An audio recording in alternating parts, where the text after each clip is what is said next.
Olá, galerinha da Rocco, aqui é a Carolina Munhóz e hoje eu não estou aqui para falar sobre os meus livros. Eu estou aqui com a fofa da Mary Lou para falar sobre a nova saga dela. Hi Mary Lou, thank you so much for having us. Yeah, thank you for having me. So we're gonna have a talk today about your new trilogy. Yeah. And you're Chinese, you grew up in the US and you're being translated for more than 30 languages. How is that feeling for you to be so global and to have all this connection with the world? That affect you in your writing? It's definitely affected my writing in ways that I knew about and also that I didn't know about.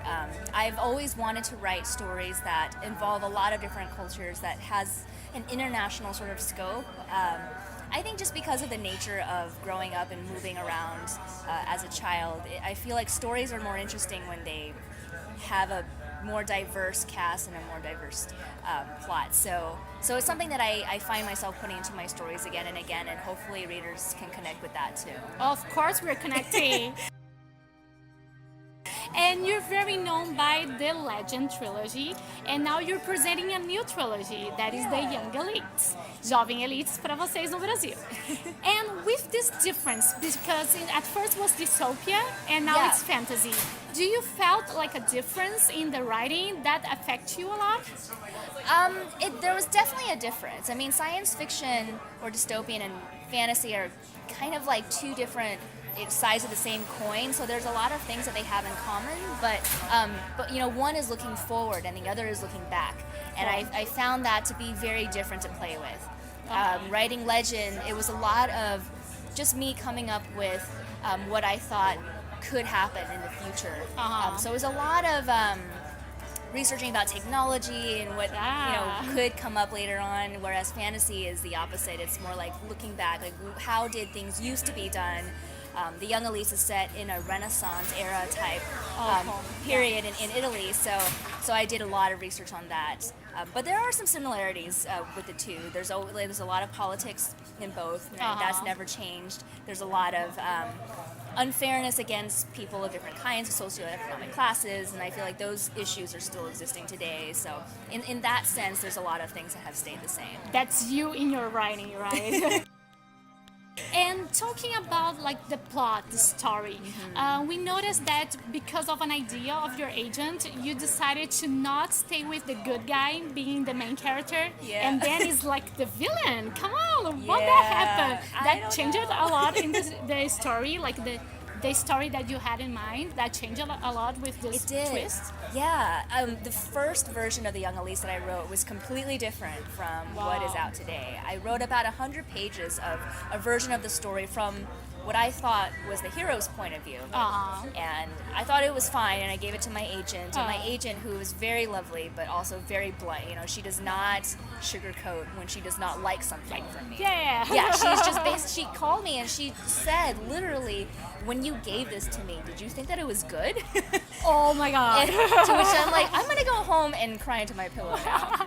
Rocco, don't do that with me, please. It hurt. I needed it, but it also hurt a lot. And afterwards I asked her, you know, what didn't you, well, maybe faster to ask, what did you like about it? Is there anything that you liked about the story? And she said she liked the villain in the story, and she said, kind of offhandedly said, you know, if you write the story again, I would like to see this character back in the story. And that's when I realized that maybe the problem with the story was that I didn't want to tell the hero's story, I wanted to tell the villain's story. And from there, I flipped the entire story around. And I thought it'd be interesting to explore that concept of, you know, we all think that we're the hero. You know, even if you're the villain, you think you're doing the right thing. And I wanted to see how that played out in the story. And so we're in Hoko, we were talking about how this new world that you created is so creative and is so awesome. And we started to compare, okay, what do you feel that the reference and the atmosphere are? And we end up saying that is like an X-Men with Assassin's Creed, with Game of Thrones and Matrix. we got it right. What were the reference to That's work pretty that? good, yeah. And it makes me excited when you say Assassin's Creed, since that's one of my favorite game franchises. Cool. Yeah. So that's a pretty good way of putting it. You know, the X-Men part comes in with all of the young elites who have supernatural powers in their world. The Game of Thrones is, you know, the fantasy setting. Assassin's Creed is they're these societies that they go out and assassinate people in the name of justice. So all those elements are in there. I kind of like to talk about Adelina, who's the main character, as like a teenage female Darth Vader. Whoa, You know? that's So like badass, guys. Cool. Yeah, she's not quite right in the head, you know. So she has a lot of twisted thoughts about what the world should be like, and so in that sense, she's very Vader-esque, you know, seeking vengeance for things that have gone wrong in her life, and you know whether or not she can be redeemed is also part of her arc. Cool. And speaking about Darth Vaders and movies and stuff, so Fox and Temple Hill, they got the movie rights now for an adaptation, and they did Maze Runner and Fault in Our Stars, so like good adaptations. Are you excited about that? Do you have any news that you can tell us? I am super excited. I mean, Temple Hill is one of the best. Not that I've worked with a lot of movie studios, but they've been really wonderful.